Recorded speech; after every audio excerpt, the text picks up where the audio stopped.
Hello বন্ধু, আমি ফিরে এলাম দেবাশিস স্টাডি টিউটরে। তো বন্ধু, আজকে আমি দুবরাজপুর গ্রামের বাসন্তী পুজোর ছবি নিয়ে এসেছি তোমাদের সামনে। দুবরাজপুর গ্রামে বলতে না, বাঁকুড়া জেলার সিমলাপাল ব্লকের অন্তর্গত দুবরাজপুর, সেই গ্রামে এবছর প্রথম বাসন্তী পূজা অনুষ্ঠিত হলো এবং বাসন্তী পূজা চলছে। আজ নবমীর দিন।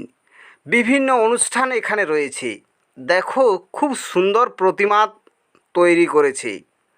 এই প্রতিমা তৈরি করার জন্য শিল্পীকে জানাই আন্তরিক প্রীতি, শুভেচ্ছা ও ভালোবাসা। আরেকজনকে আমি জানাই প্রীতি, আন্তরিক শুভেচ্ছা, ভালোবাসা এবং প্রণাম, যিনি হচ্ছে এই ব্রহ্মাণ্ডের সৃষ্টিকর্তা। পুরুষ আর প্রকৃতি নিয়ে এই বিশ্ব ব্রহ্মাণ্ড।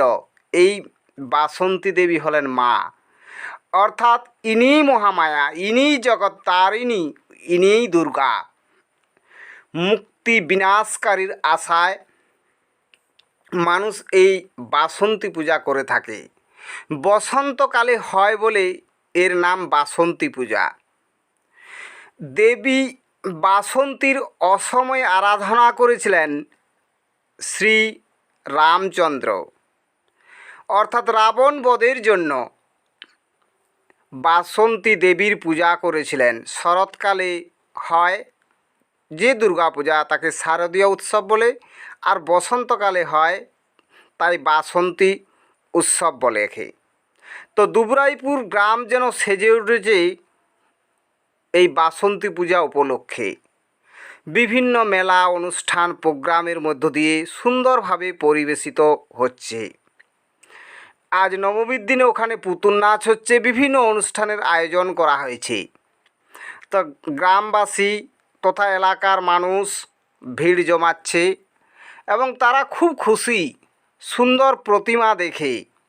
শিল্পীকে অজস্র ধন্যবাদ জানিয়ে যাচ্ছে তারা। এই বাসন্তী পূজা উপলক্ষে সবাই যেন খুব আনন্দ উপভোগ করছে। পাশাপাশি গ্রামগুলোতেও সঙ্গে সঙ্গে চলছে হরিনাম সংকীর্তন, অর্থাৎ বৈশাখ মাস যেন ধর্মমাস, তাই পালিত হচ্ছে বিভিন্ন নাম সংকীর্তনও তার সাথে সাথে। আর বন্ধু, এই বাসন্তী পূজা উপলক্ষে যে মানুষের সমাগম, সেখানে প্রচণ্ড গ্রীষ্মের তাপকে উপেক্ষা করেও তারা যেন বেরিয়ে পড়েছে, রোদ গরমকে উপেক্ষা করে তারা যেন বেরিয়ে পড়েছে দেবী দর্শনে। বাঁকুড়া জেলার তাপমাত্রা 42 ডিগ্রির আশেপাশে ঘুরছে, তথাপি মানুষ যেন এই তাপমাত্রাকে অতিক্রম করেও মায়ের জন্য কাছে এসেছে। যাই হোক, প্রচণ্ড রোদ গরমে তোমরা সুস্থ থাকো, ভালো থাকো। যতটা সম্ভব এই রোদের হাত থেকে বাঁচার জন্য তোমরা বাড়ি থেকে বেশি বেরোবে না, প্রয়োজন এর অতিরিক্ত। আর বাসন্তী দেবীর কাছে সকলের যে মঙ্গল কামনা করে আমি ভিডিও ত্যাগ করছি। দেখা হবে পরবর্তী ভিডিওতে। মা বাসন্তী যেন সবার কল্যাণ করে। আর নেতাজি ক্লাবকে যারা আয়োজন করেছে তাদের প্রতিও জানাচ্ছি প্রীতি, শুভেচ্ছা ও একরাশ ভালোবাসা, অভিনন্দন।